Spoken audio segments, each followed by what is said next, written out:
사무엘하 4장. 아브넬이 헤브론에서 죽었다는 소식을 듣자 사울의 아들 이스보셋은 겁이 나서 기운이 빠졌다. 이스라엘 백성들도 모두 두려움에 사로잡혔다. 그때 사울의 아들 이스보셋에게는 군대를 지휘하는 2명의 지도자가 있었다. 바하나와 레갑 형제였다. 그들은 베냐민 지파 사람으로 부에롯 사람인 림몬의 아들들이었다. 당시 부에롯 사람도 베냐민 지파로 간주되었는데 부에롯 사람들이 깃다임으로 도망갔다가 거기에 머물러 살았기 때문이었다. 사울의 아들 요나단에게는 무비보셋이라는 2 다리를 저는 아들이 하나 있었다. 그의 아버지 요나단과 할아버지 사울이 전쟁 중 이스라엘에서 죽었을 때 그는 겨우 5살이었다. 그의 유모가 그를 업고 도망치다가 떨어뜨려서 2 다리를 다 절게 된 것이다. 어느 날 부에롯 사람 림몬의 아들들인 레갑과 바하나는 이스보셋의 왕궁으로 갔다. 뜨거운 한낮에 도착해 보니 때마침 이스보셋은 낮잠을 자고 있었다. 그들은 밀을 가지고 온 사람들처럼 꾸미고 궁 안으로 들어가서 이스보셋의 배를 찔러 죽였다. 그런 후 레갑과 그의 동생 바하나는 서둘러 궁을 빠져나왔다. 즉 그들이 궁 안에 들어갔을 때 이스보셋은 침대에 누워서 낮잠을 자고 있었다. 그래서 그들은 이스보셋의 배를 찔러 죽이고 그의 머리를 베어낼 수 있었다. 그들은 이스보셋의 머리를 가지고 밤새도록 아라바길을 따라 도망쳤다. 마침내 그들은 헤브론 성읍의 다윗에게 가서 그에게 이스보셋의 머리를 바치면서 말했다. 왕의 생명을 누리던 왕의 원수 이스보셋의 머리가 여기에 있습니다. 주께서는 오늘에야 사울과 그의 자손들을 벌하여 우리 왕의 원수를 갚아주셨습니다. 다윗은 부에롯 사람 림몬의 아들들인 레갑과 그의 동생 바하나에게 말했다. 온갖 고난에서 나를 건져주신 주께서 살아계심을 두고 내가 맹세한다. 이전에 사울이 죽었다는 소식을 전하면서 나에게 좋은 소식을 전하러 왔다고 생각한 자가 있었다. 그러나 나는 그를 붙잡아 시글락에서 처형했다. 그것이 바로 그가 소식을 전해준 데 대해 내가 해준 보상이었다. 그런데 하물며 자기 집 침실에서 잠자고 있는 죄 없는 사람을 죽인 악인들에게는 더 말해 무얼 하겠느냐.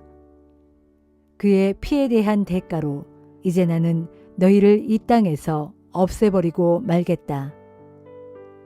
다윗은 부하들에게 그 암살자들을 처형하라고 명령했다. 다윗의 부하들이 레갑과 바하나를 죽이고 그들의 손과 발을 모두 자른 다음 그 시체를 헤브론 연못가에 매달았다. 그리고 이스보셋의 머리는 헤브론에 있는 아브넬의 무덤에 장사해 주었다.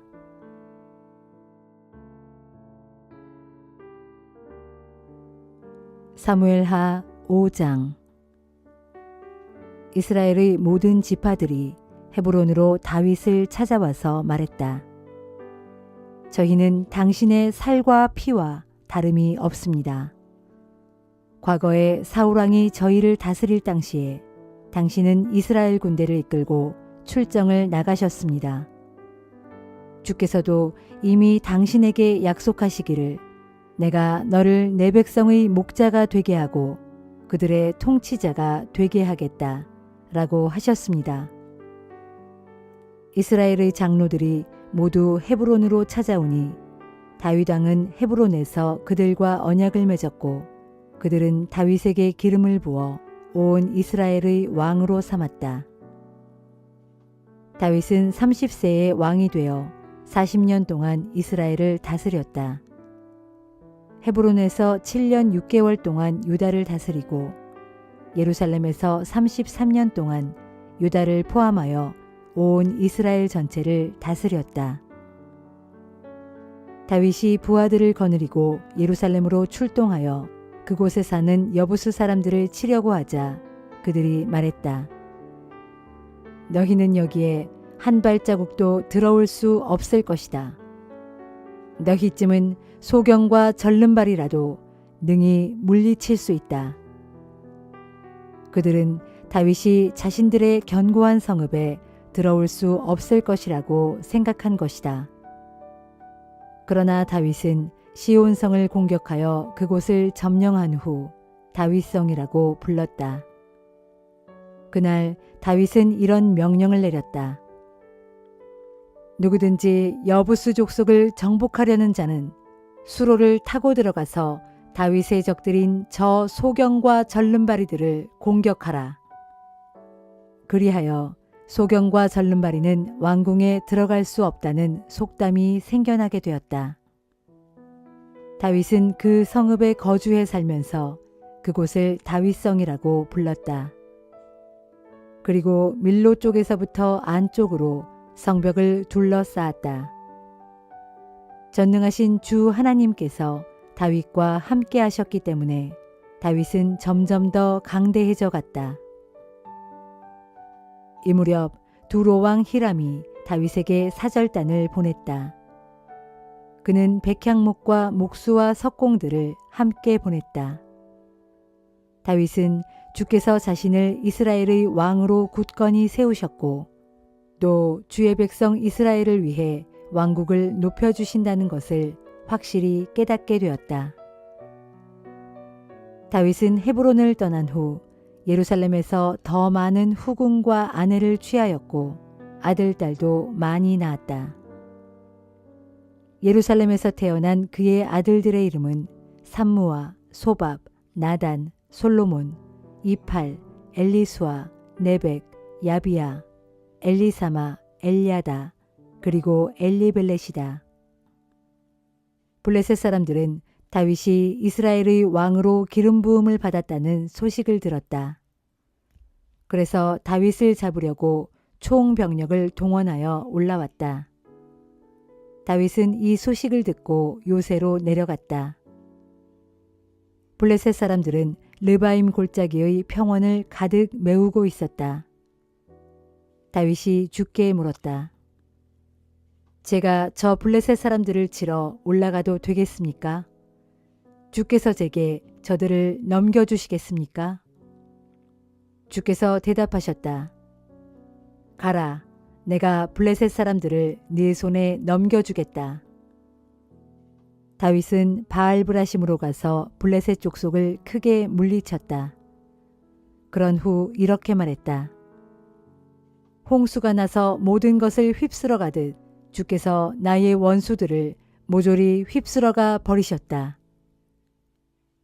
그 후로 사람들은 그곳을 바알브라심이라고 불렀다. 그 말은 주께서 휩쓸어 버리셨다 라는 뜻이다. 블레셋 사람들은 그곳에다 자기들의 우상을 버리고 허겁지겁 도망쳤다. 그래서 다윗은 부하들과 함께 그 우상들을 모두 치웠다. 블레셋 사람들이 또다시 쳐들어와서 르바임 골짜기를 가득 메웠다. 출전에 앞서 다윗이 주께 묻자 주께서 대답하셨다. 그들을 정면에서 공격하지 말고 그들의 뒤로 돌아가 뽕나무 숲 앞에서 공격하라. 뽕나무 숲 위쪽에서 발자국 소리가 나거든 즉시 나가서 싸워라. 주께서 너보다 앞서 나가서 블레셋 군대를 쳐부술 것이다. 다윗은 주께서 명령하신 대로 따랐고 큰 승리를 거두었다. 다윗은 게바에서부터 게셀에 이르기까지 블레셋 사람들을 쫓아가면서 쳐부수었다.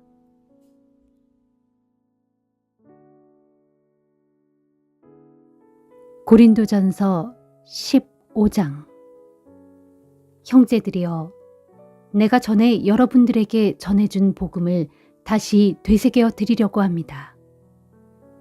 여러분은 이 복음을 내게서 전해받았고 지금 그 복음 위에 서 있습니다. 내가 여러분에게 전한 말씀을 여러분이 헛되이 믿지 않고 굳게 잡고 있다면 여러분은 그 복음에 의해 구원을 받을 것입니다. 나는 내가 전해받은 가장 중요한 것들을 여러분에게 그대로 전했습니다. 그것은 곧 그리스도께서는 성경에 기록된 대로 우리의 죄를 위해 죽으셨다는 것과 무덤에 묻히셨다는 것과 성경에 기록된 대로 사흘 만에 다시 살아나셨다는 것과 그리고 베드로에게 나타나시고 그런 다음 12 제자에게 나타나셨다고 하는 것입니다. 그 후에 그리스도께서는 500명이 넘는 형제들에게 동시에 나타나셨는데 그들 가운데 일부는 죽었지만 대부분은 아직도 살아 있습니다. 또 그 후에 그리스도께서는 주의 동생 야고보에게 나타나시고 그 다음에 다른 모든 사도들에게 나타나셨습니다. 그리고 맨 마지막으로 달도 채우지 못하고 태어난 사람 같은 한참 부족한 나에게까지도 나타나셨습니다. 나는 모든 사도들 가운데 가장 보잘것없는 사람입니다. 이전에 나는 하나님의 교회를 핍박했던 사람으로 사실 사도라고 불릴 자격조차도 없습니다. 그러나 오늘날 내가 나 된 것은 오직 하나님의 은혜로 말미암은 것입니다. 내게 베푸신 주님의 은혜가 헛되지 않아 나는 어느 누구보다도 더 열심을 내어 일했습니다. 하지만 그렇게 한 것은 내가 아니라 나와 함께 하신 하나님의 은혜로 한 것입니다. 그리하여 나나 그들이나 이렇게 복음을 힘껏 전하고 있으며 또한 여러분은 그 복음을 이렇게 믿었습니다. 그리스도께서 죽은 자들 가운데서 다시 살아나셨다고 전했는데도 어찌하여 여러분 가운데 더러는 죽은 사람의 부활이 없다고 말하는 것입니까? 죽은 사람의 부활이 없다면 그리스도께서도 다시 살리심을 받지 못한 채 아직도 죽은 상태로 계셔야 할 것입니다. 만일 그리스도께서 다시 살리심을 받지 못한 채 아직도 죽은 자들 가운데 그대로 계신다면 우리가 전한 것은 아무 쓸모없는 헛된 것이며 여러분의 믿음 또한 헛됩니다. 더 나아가 우리 모두 하나님의 거짓 증인으로 드러나게 될 것입니다. 하나님께서 그리스도를 다시 살리지 못하셨는데도 우리가 다시 살리셨다고 증언해 왔기 때문입니다. 만일 죽은 자가 다시 살아나는 일이 없다면 그리스도께서도 다시 살리심을 받지 못하고 아직 죽은 상태로 계셔야 합니다.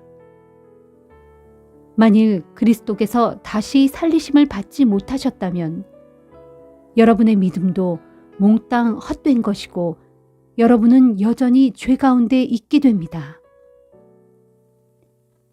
그렇게 되면 이미 세상을 떠난 그리스도인들도 다 멸망해 버렸을 것입니다. 만일 그리스도 안에서 바라는 우리의 소망이 단지 이 세상의 살만을 위한 것이라면 우리는 다른 모든 세상 사람들보다 가장 불쌍한 사람들일 것입니다. 그러나 절대로 그렇지 않습니다. 그리스도께서는 분명 죽으셨다가 다시 살아나셨습니다. 그리하여 모든 죽은 사람들의 첫 열매가 되셨습니다. 죽음이 한 사람으로 말미암아 세상에 들어왔듯이 이제 죽은 자의 부활도 다른 한 사람으로 말미암아 들어옵니다. 곧 한 사람, 아담 안에서 모든 사람이 죽은 것 같이 이제 다른 한 사람, 그리스도 안에서 모든 사람이 살게 될 것입니다. 하지만 죽은 자의 부활은 각각 순서대로 이루어질 것입니다. 가장 먼저는 모든 죽은 자들의 첫 열매이신 그리스도요. 그 다음은 그리스도께서 다시 오실 때 그분께 속한 사람들입니다. 그 후에 세상 종말이 임할 것인데 그때에 그리스도께서는 지상의 모든 권력과 권세와 권능을 다 멸하신 후 그 나라를 아버지 하나님께 바치실 것입니다. 그러면 하나님께서 모든 원수를 그리스도의 발 아래 완전히 굴복시킬 때까지 그리스도께서는 왕으로서 다스리셔야 합니다. 그리고 맨 마지막으로 굴복시킬 원수는 죽음입니다. 성경에 보면 하나님께서 모든 것을 그리스도의 발 아래 굴복시켰다라고 되어 있습니다. 그런데 여기에서 하나님께서 굴복시키신 모든 것에는 그 모든 것을 굴복시키신 하나님 자신은 포함되지 않은 것이 분명합니다. 그리하여 하나님께서 모든 것을 그리스도께 굴복시킨 그때에는 하나님의 아들이신 그리스도께서도 모든 것을 자기 발 아래 굴복시키신 하나님께 굴복하실 것입니다. 그래서 하나님께서는 정녕 모든 것의 주님이 되실 것입니다. 만일 부활이 없다면 어찌하여 사람들이 죽은 사람을 대신하여 세례를 받는 것입니까? 죽은 사람이 다시 살아나는 일이 결코 있을 수 없다면 무엇 때문에 그런 일을 하는 것입니까? 그리고 우리는 또 어찌하여 시시각각으로 닥쳐오는 생명의 위협을 무릅쓰고 있는 것입니까? 형제들이여, 감히 단언하건대 나는 날마다 죽습니다.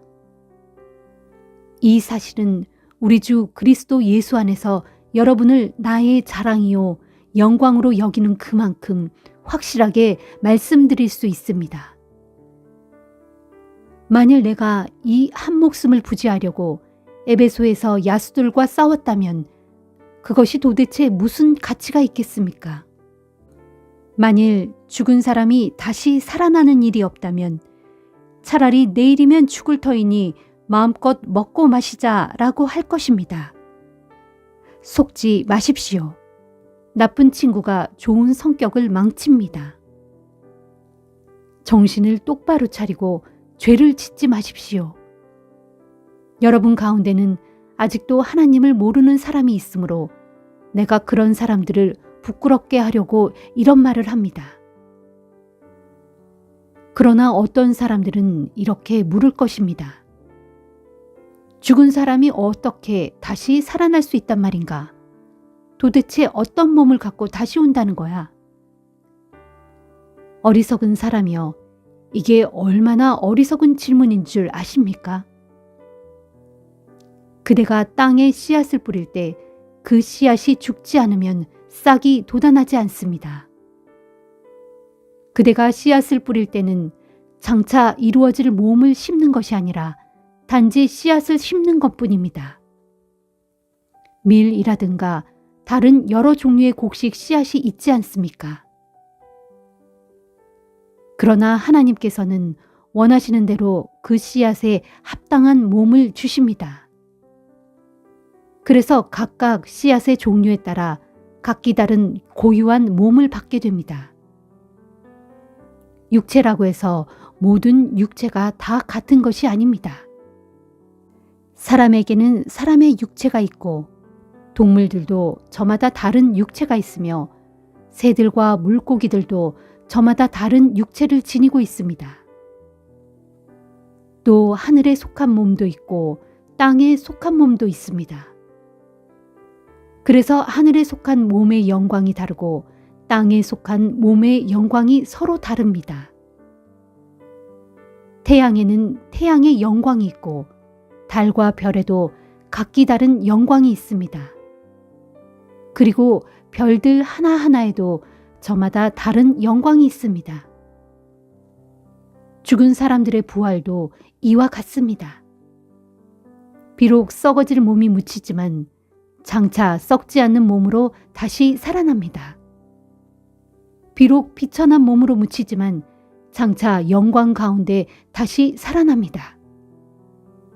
연약한 몸으로 묻히지만 강건한 몸으로 다시 살아납니다. 자연적인 육체의 몸으로 묻히지만 영적인 신령한 몸으로 다시 살아납니다. 자연의 몸이 있으면 영적인 몸도 있습니다. 성경에 기록된 대로 첫사람 아담은 살아있는 존재가 되었다라고 했지만 마지막 아담인 그리스도는 생명을 주시는 영이 되셨습니다. 그러나 영적인 것이 먼저 온 것이 아니라 자연적인 것이 먼저 왔고 그 후에 영적인 것이 옵니다. 첫사람 아담은 땅에서 났으므로 흙에 속한 사람이지만 둘째 사람 그리스도는 하늘에서 오셨습니다. 따라서 흙에 속한 사람들은 흙으로 지어진 첫사람 아담과 같고 하늘에 속한 사람들은 하늘에서 오신 둘째 사람 그리스도와 같습니다. 그리하여 지금 우리가 흙에 속한 첫사람 아담의 형상을 입은 것과 같이 또한 장차 우리는 하늘에 속한 둘째 사람 그리스도의 형상을 입을 것입니다. 형제들이여, 내가 분명히 말합니다. 살과 피로 이루어진 몸은 하나님의 나라를 상속받을 수 없고 썩어질 몸으로는 썩지 않을 것을 상속받을 수 없습니다. 보십시오. 내가 여러분에게 한 가지 비밀을 말씀드릴 테니 잘 들으십시오. 그것은 우리가 죽지 않고 다 변화될 것이라는 사실입니다. 마지막 날 재림의 나팔 소리가 울려 퍼질 때 눈 깜빡할 사이에 갑자기 그렇게 될 것입니다. 나팔 소리가 울려 퍼지면 죽은 사람들은 썩지 않을 몸으로 다시 살아나고 우리도 또한 모두 변화될 것입니다. 썩어질 몸은 영원히 썩지 않을 몸을 입어야 하고 죽어질 몸은 영원히 죽지 않을 몸을 입어야 하기 때문입니다. 썩어질 이 몸이 썩지 않을 몸을 입고 죽어질 이 몸이 죽지 않을 몸을 입을 그때에 비로소 성경에 기록된 말씀이 이루어질 것입니다. 보라, 죽음을 삼키고 승리를 얻었도다. 죽음아, 너의 승리가 어디에 있느냐? 죽음아, 너의 독침이 어디에 있느냐? 죽음의 독침은 죄요, 죄의 권세는 율법입니다. 그러나 여러분은 하나님께 감사를 드리십시오. 그분은 우리 주 예수 그리스도를 통하여 우리에게 승리를 주십니다. 나의 사랑하는 형제들이여, 그러므로 굳게 서서 흔들리지 말고 항상 주의 일에 더욱 힘쓰는 자들이 되십시오. 여러분이 아시는 대로 주 안에서 행하시는 여러분의 모든 수고가 결코 헛되지 않습니다.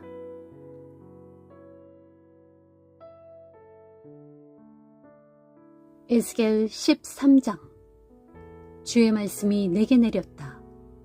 너 사람아, 너는 이스라엘의 예언자들을 향하여 예언하되 자기들 마음 내키는 대로 예언하는 사람들을 쳐서 예언하라.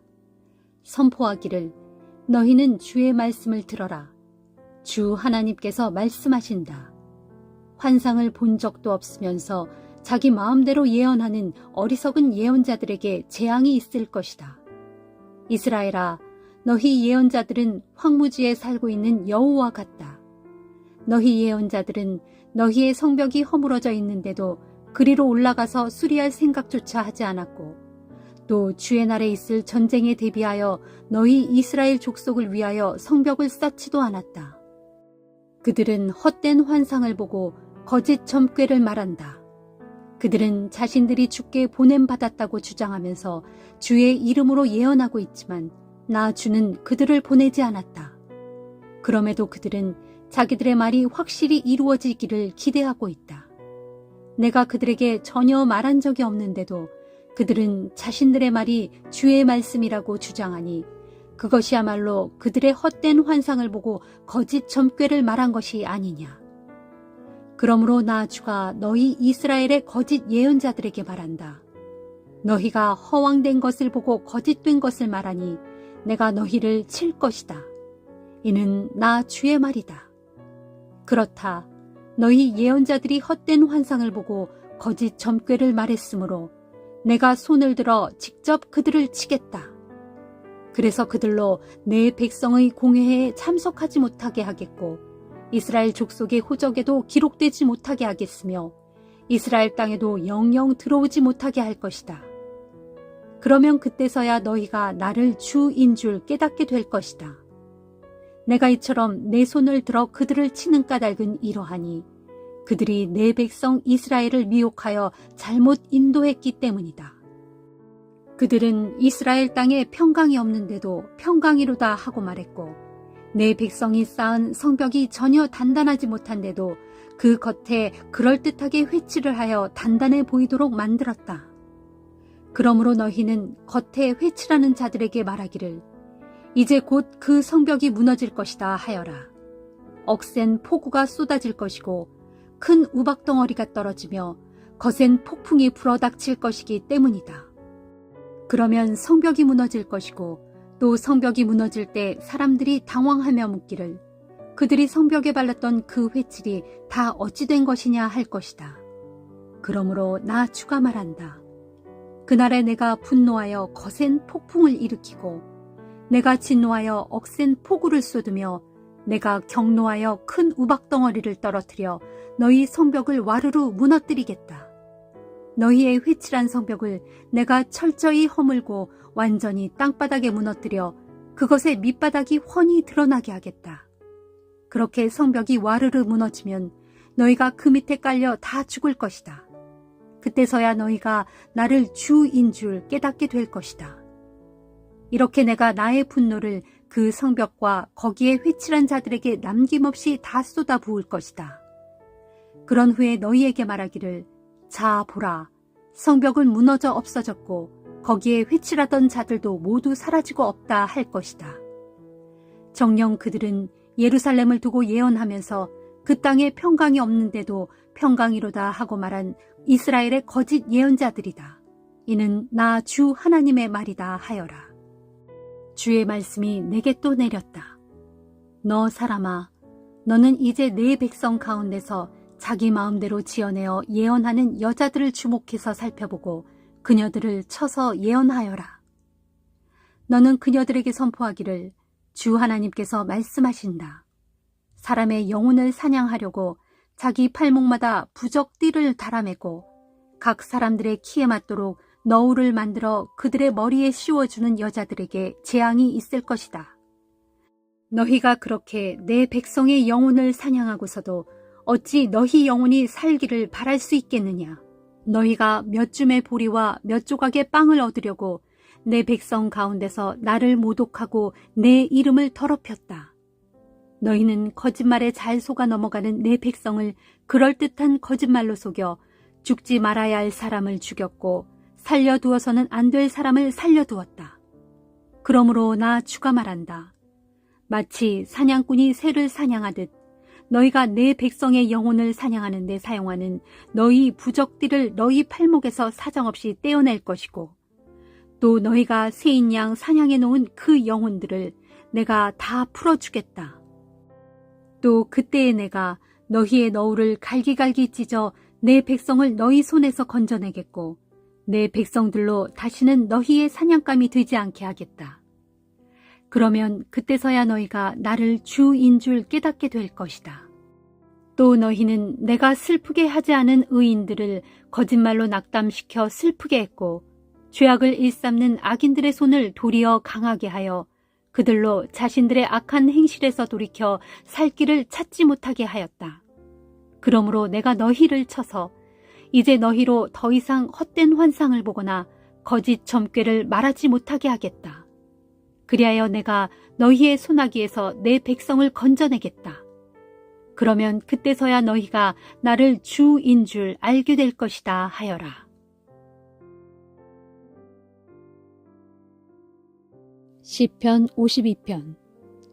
너 거칠고 힘센 자여, 내가 어찌하여 내 악을 자랑하느냐. 하나님의 눈밖에 날 수치스러운 짓을 저지르고도 어찌하여 그것을 자랑으로 삼느냐. 너의 속이는 혀는 오로지 남을 해칠 뿐이나 하는구나. 마치 예리한 면도날처럼 남에게 상처나 주는 말밖에 할 줄을 모르는구나. 너는 선한 일보다 악한 짓을 더 즐기고 정직한 말보다 거짓말하기를 더 좋아하는구나. 너 속이는 간사한 혀야. 너는 남을 해치는 거짓된 말만을 좋아하는구나. 그러므로 하나님께서 너를 영영 없애버리실 것이다. 그분께서 너를 내가 살고 있는 너희 장막에서 확 끄집어내어 사람들이 살아가는 이 땅에서 너를 뿌리째 뽑아내실 것이다. 그러면 의로운 자들이 너의 그 꼴을 보고 두려운 마음으로 너를 비웃으며 말하기를 저 사람은 하나님을 자기의 힘으로 삼지 않고 오직 자기 재산만 믿고 자기 힘만 키우면서 악하게 굴더니 결국 저런 꼴이 되고 말았구나 할 것이다. 그러나 나는 하나님의 집에서 자라나는 올리브 나무처럼 언제까지나 하나님의 변함없는 신실한 사랑을 의지하고 살아가리라. 이 몸은 주께서 하신 일을 항상 생각하며 영원히 주님을 찬양하겠고 주님을 믿는 모든 성도들 앞에서 주의 선하신 이름을 영원히 받들며 찬양하리라.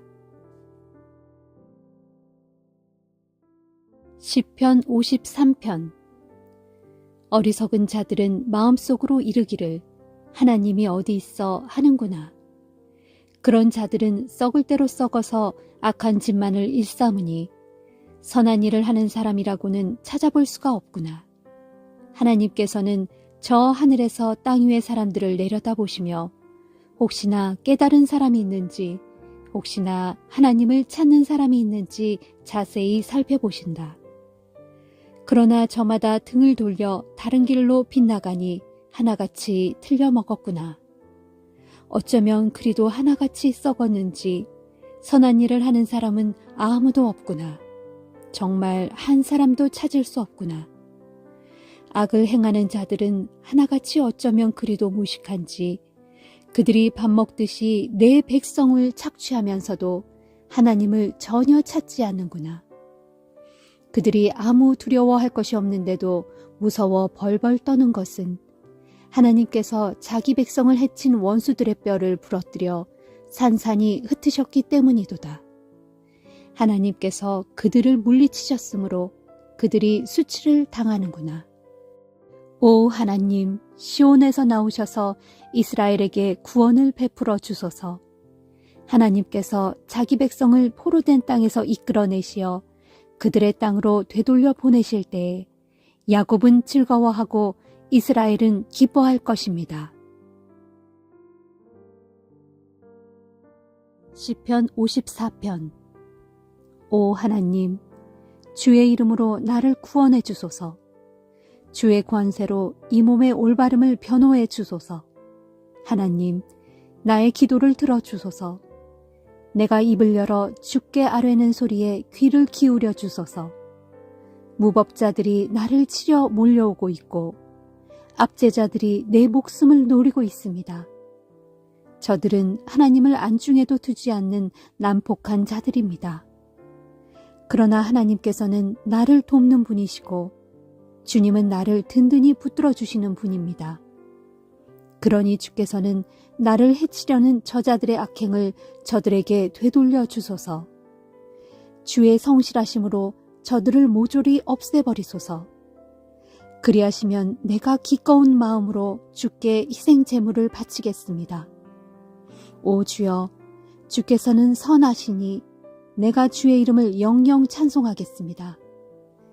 진실로 주께서는 모든 고난 가운데서 나를 건져주셨고 또한 나의 이 두 눈으로 원수들이 망하는 꼴을 똑똑히 보게 하셨습니다.